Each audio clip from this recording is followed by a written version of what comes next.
welcome. I have my microphones in, but they're not connected to this live streaming device, and it's a little breezy, and I won't be as close to this device as the other. So, be imperfect, but it's a behind the scenes view, and I'm just going to film, I don't know, 3, 4, 5, 6 Tàijíquán tips of the day, but before I hit record, I don't know if you can see. I wonder if I could change the view a tiny bit without toppling. Oh yeah, there you go. You can see I have the tripod on the hood of my car, which was a kind of convenient height. So I'll just record, from back there by the altar somewhere. So the idea of the Tàijíquán tip is to play on the words tips as in financial remuneration, and helpful how-tos and tips, hopefully on the creative side. I've been very busy in the COVID era, very little spare time, just to catch up really, or to, pay the bills, harder and harder to pay the bills, but just no free time to, visit a friend or hang out or anything. But there's a greater and greater need that I'm sensing in the community, and fewer and fewer people able to participate in that need in the ordinary ways, such as by, paying for classes and getting to class and stuff like that. It's all understandable. So I thought, well, let me see if I can create something under 3 minutes. That way it goes on TikTok. So I aim for 2.5, something like that. And then I append my little appeal for support and subscriptions and comments and shares and likes and all that kind of stuff at the end. So that's 5 to 10 seconds of my little pre-recorded thing I can append. So I aim for, a couple minutes, something short of 3, so I can append it and still have an under 3 minute video, or exactly 3 minutes maybe. Anyway, to create a 3 minute video with high production values might take an awful lot of minutes or days or weeks, which I don't have. So I thought, I have a few minutes before my student gets here. Can I just hit record, tape something, again under 3 minutes, then set it to edit just so it looks a little different than yesterday's, just change the saturation or make it black and white or add a filter, it doesn't really matter to me, just to make it varied and maybe catch eyes, I guess, And then just set it to do that and then teach my class. Maybe at the end of the class I just hit upload, and then it's set to premiere, at a set time. And my total time with the thing was 2.5 minutes, plus a few button pushes, later. And then later I have to sort of transfer it from one device to the cloud, from the cloud to a different device, and then from that device I have to label it, and then store it on the, so that takes a few more minutes, but that's later. I can do that at 3 a.m. The idea is to sort of leverage those few minutes I have in between things, that I come out to class 10 minutes before class starts, hit record, takes me a total of 2 minutes, 2.5 minutes, 3 minutes, and then I have added some value to the world. I hope connected to people, offered them something free. Just saw 2 weasels run across under the pear tree. That's amazing. Can't help but watch for 2 more. To give you an idea what that's like here on the live stream, what I basically do is I hit record, and then I start moving. And the idea is that somebody tuning in sees me practice. Then I notice them. I say hi. I offer a tip. And then I walk to the camera and I try and add some other tip, maybe unrelated, maybe related, sort of as I reach for the turn it off button, and that's it. And they're not scripted. I don't plan them. I don't really think about them ahead of time too often. Sometimes I'll think about it when I'm in the shower. I'll have an idea, so I'll make a note like, oh, I'd like to do that one. But I think we're probably up to 350 of these, something along those lines. We'll see if I commit beyond 365. Maybe we'll do a year's worth of daily tips. I don't know. But I'll start recording here in a moment, and you'll be able to see. It'll take me less than 3 minutes to tape one. I'll probably have a sip of water, maybe say a word or two to you that I thought of, and then tape the next, and tape the next, and tape the next. And if I have 5 or 6 after that, I'll kind of set them with filters or something like that. And then when I have a minute, I'll upload them all, and there we go. So, boy, I keep looking over. Oh, there it is. There's a third. There's a family of them in the back, least weasels, and that was the third. That was amazing. Yeah.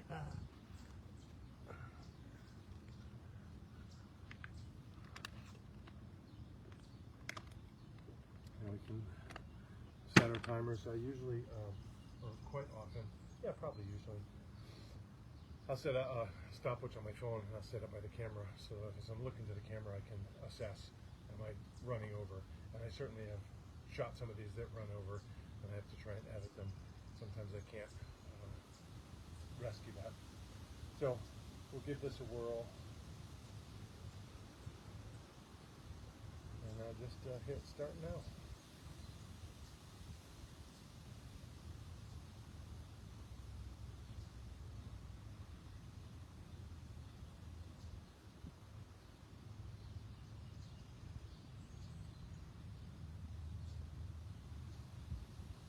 Hello, welcome to Someday Farm. I'm Stephen Watson here with today's Tàijíquán Tip. And today's tip is to consider where you have pungent in your form, where it's been emphasized, where it's been named, where it's been applied in practice, and shift your awareness throughout your form to sort of pay attention to where else pungent might be other than the places it's been pointed out to you. So maybe this is the interstitial movements, maybe it's the movements that you wouldn't ordinarily think of as pungent. And I'm not saying that it is there. I might argue that it could be there, but I'm not here to argue. But shifting your awareness to the felt sense of the form and where pungent might live, or what might be arable soil for the growth of pong. Even if you don't put pong in there, maybe it could fit in there, maybe it could grow there, maybe somebody else has grown it there. So I'm not trying to change your form, but I'm just trying to shift your awareness to look for that cool thing that you learned in Tai Chi elsewhere in Tai Chi, not simply where you learned it can be. So thanks very much. And remember, pungent is this idea of expansion, right? So how are you expanding the art? What are you doing to expand the art, the reach of the art? Thank you very much. So that's one I'm just gonna, reset the stopwatch basically. Oops, press the wrong button. And then just hit record again. And I think they'll have noise canceling, but you won't. And my guess is you can't hear me super well, but it is what it is. So just hit record. Sometimes I'll change what I'm wearing when I record a few in a row, just so that when I'm editing, it's very easy visually to see, oh, that's the one without the hat. That's the one with my vest on. That's the one with no shoes. Just so, especially when I do a few from the same framing. So, okay.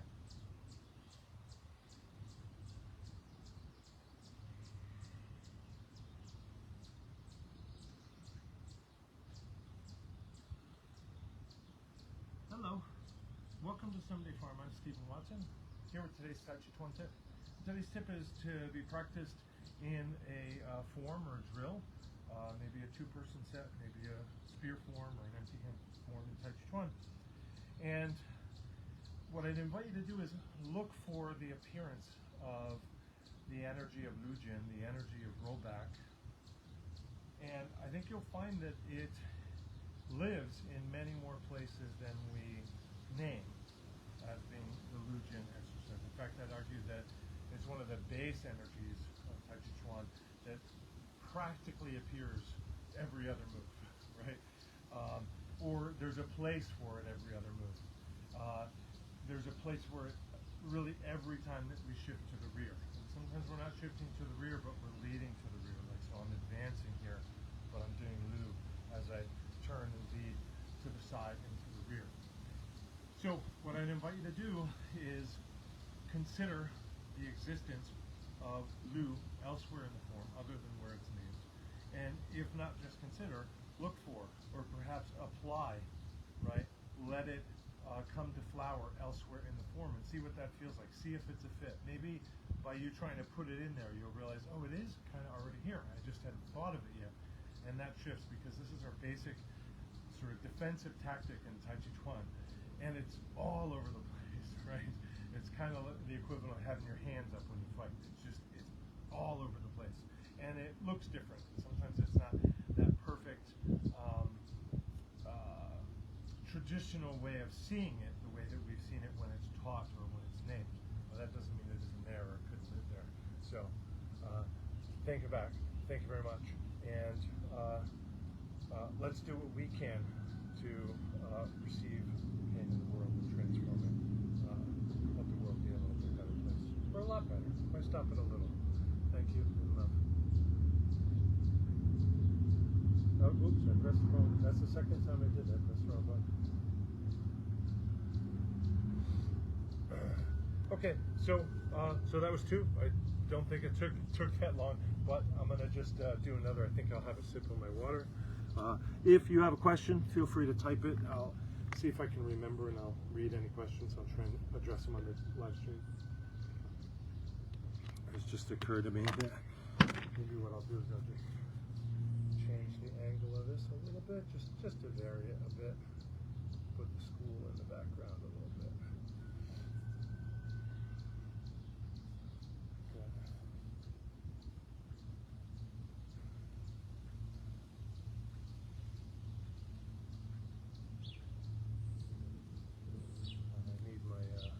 I didn't do my stopwatch here. Let's try that. Okay.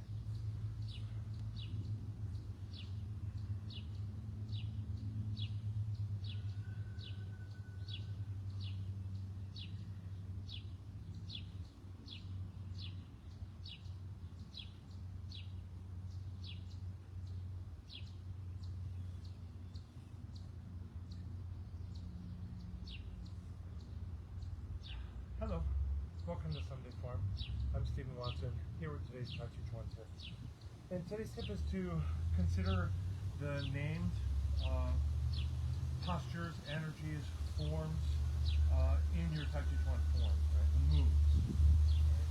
Maybe you call it a posture, a dance, an energy, or whatever. But when we name them, it tends to make things seem discrete. But the reality might not be as discrete as the naming. In fact, I'd argue necessarily cannot be. But if we tend to think that we've come closer to knowing what something is because we know the name, which has some discrete bounds, then perhaps our seeming knowing about reality is actually ineffective at apprehending reality. So if we have move A and move B, the question would be, where does move A end and B begin? Or where does move B begin? Do they overlap? Is there some interstitial period that it's neither? Don't know. But what I'd ask you to do is consider the point at which you think, okay, now I'm doing single whip, right? Or now I've finished separate right foot. Or now I'm beginning fair later works the shuttles. I'd ask you to consider, might that move have begun earlier than the place that you traditionally consider it to have begun? Or might that move have ended after? Maybe it tapered, right? Maybe it faded out. Maybe it dimmed out after the point at which you normally think that's the end of the move. I don't know if that's the case or not in a given move, but I think it's really important for us to recognize that our naming conventions, which we really can't seem to avoid as humans, aren't always up to the task at our apprehending the actualities of reality. And since we're trying to bring about, actualize this reality in the Tàijíquán practice, it wasn't Tàijíquán until I started doing it. It can be really helpful for me to be a healthy partner. The wind just blew that up. To be a healthy partner with the art. So, anyway, got blown up. So thank you very much, and make sure that you're a healthy partner with your students.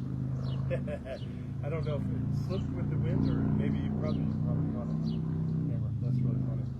But luckily I just come in closer so I could just lights for it. That was pretty funny. I think that's happened before. It's the Zoom classes. I don't think it's happened when it's been taping. I don't remember. It could still happen again, I guess. There's a bit of a risk putting it here. I guess I'll have another sip, but we'll try it again. That was fun. You know what? That probably changed our angle. Just kind of fun. Okay, let's set my clock here. Need to reset so it stands where I can see it. Okay. Have a hit record. Here we go. What I'll do is change my hat just for the same reason. It'll look a little different when I edit.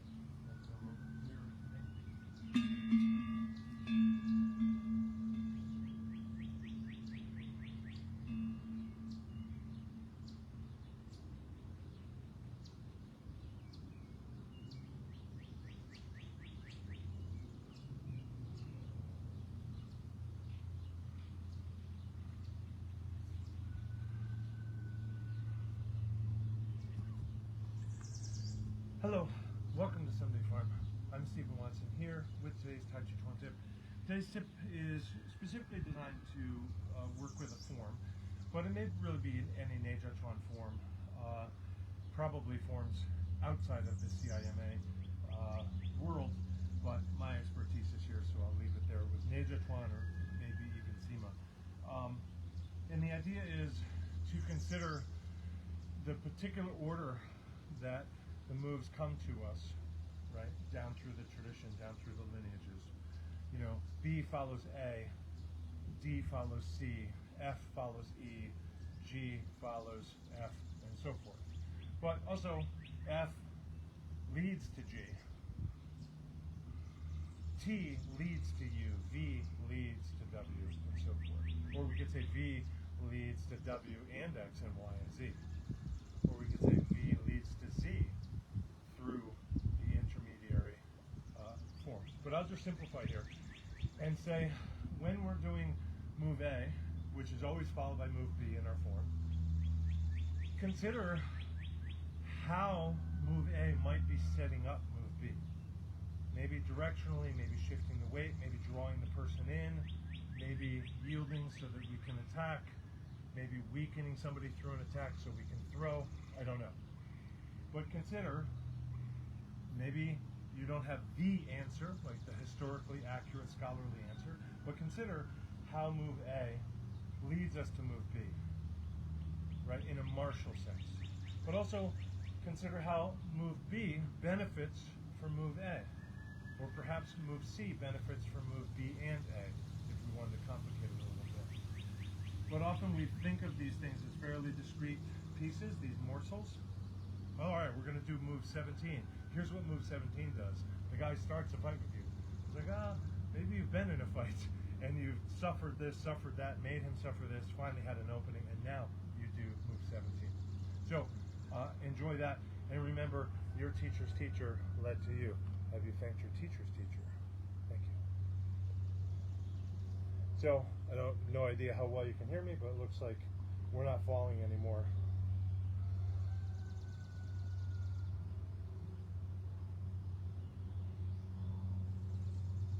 Have another sip and I don't know, do another one or two. I don't know. Don't know if you can see the geese just came onto the lawn here. The distance there.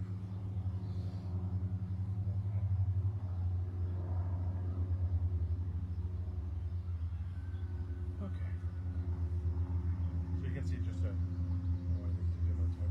just a couple moments break in between. Usually have a sip or reset the timer. Maybe, change the angle of the camera a tiny bit.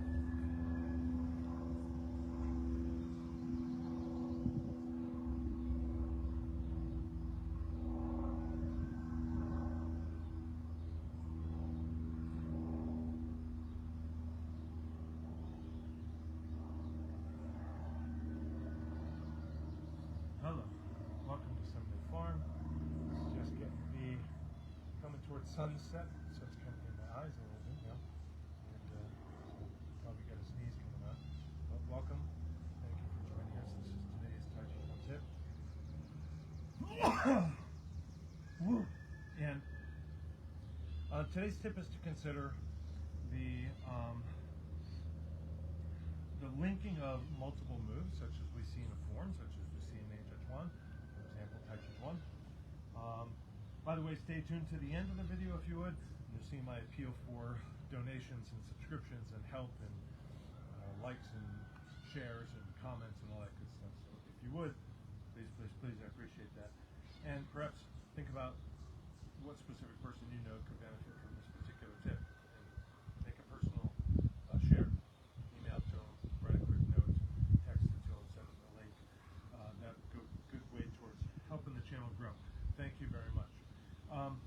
So considering the moves in the form and how they're strung together and how we tend to think of them as quanta, we tend to think of this move as being separate from this move, as being distinct from this move, right? So move 2 and move 3 and move 4 are completely separate moves. And that's fine, and they tend to work that way. We've done the applications that way. They were usually taught that way, right? We learn move 6 in the week number 6. We learn move number 7 in week number 7 of the course. Like, that's fine. But what I encourage you to consider is if move 3 has this functionality and move 4 has this functionality, these two separate things. This is for when a guy grabs you with 2 hands. This is when somebody tries to throw you. You know, like these are the two functionalities. Consider them as one functionality. What might it mean if I did these 2 moves in this order? Maybe not precisely in the way that you would do them in the form, but the gist, the vibe, the gin, the energy of the moves, the concepts of the moves.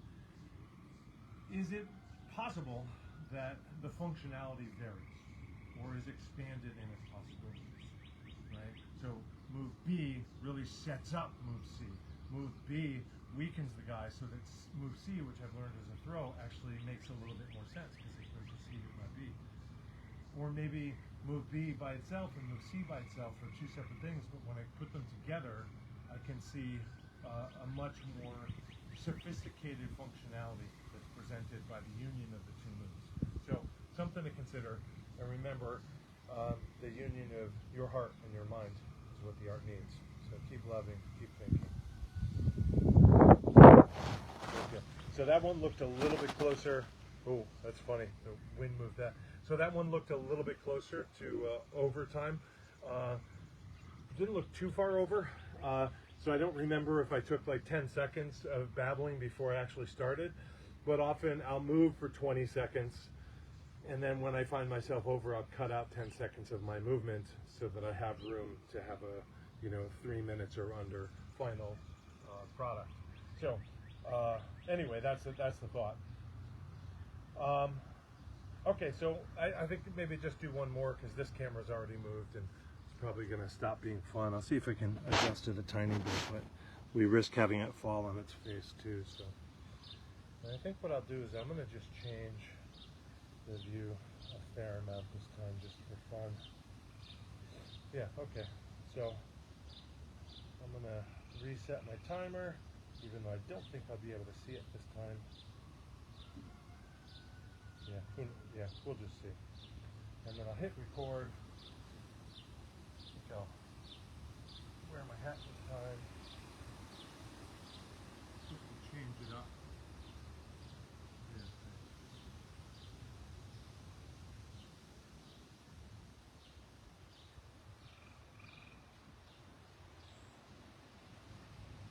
Hello. Welcome to Somebody Farm. I'm Stephen Watson, here with today's Tàijíquán Tip. Thanks for joining us. Thanks for watching to the end. Of course, at the end is the most painful part. That's where I ask you for help. Subscribe, like, comment, share, donate money. Check out my other sites. But somedayfarm.org should take you to all my links, so maybe check that out. But anyway, today's tip is to take the concepts, the ideas, the feelings, the notions, the philosophies of Tàijíquán and apply them to a form that is not Tàijíquán. So what I don't mean here is to sort of sort of do your form and translate it into Tai Chi movements. I want you to do the form that you know, if you know another form from another art, but do it after the fashion of Tàijíquán, informed by the principles of Tàijíquán, or maybe informed by a principle, or maybe informed by an attitude of Tàijíquán, or the breathing of Tàijíquán, right? So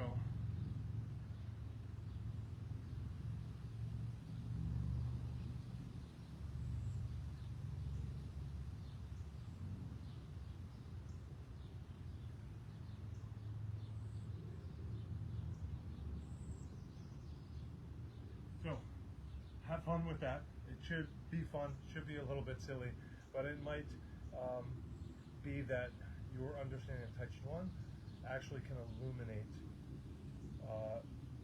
another art that it wasn't intended to illuminate, because it's an illumination of the human spirit, the human body, and much more than that.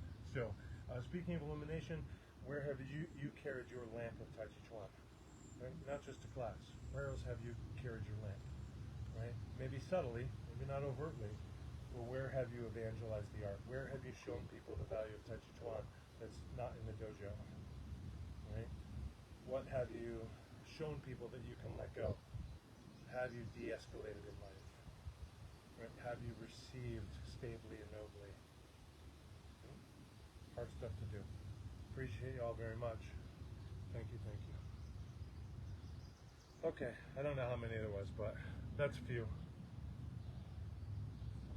So I'll come over, and I get rid of my headphones. I'll come over and see if there's any questions. I'm just going to move the towel here. I'm still excited that I saw the weasels.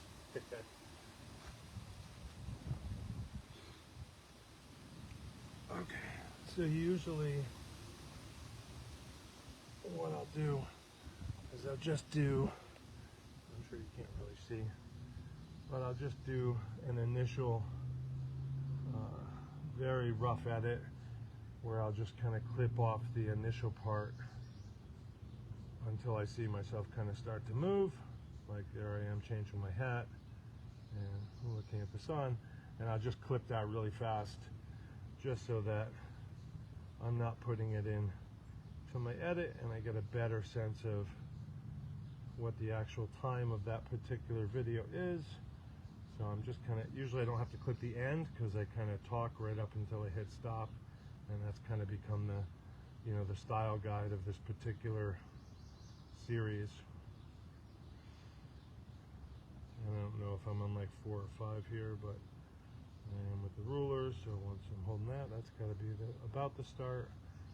So that way it just kind of, might clip 3, but it might clip 45 seconds, right? Because I forget something and I move something out of the way, or adjust the lighting, or, say goodbye to somebody leaving the farm. Here I am just chatting to you guys on this live stream. So that took, 20 something seconds. But there I am, like starting to move, so I'll just hit stop there. And like, for example, here I am, I've done a little stop, and I'll just do an extra bit on this one.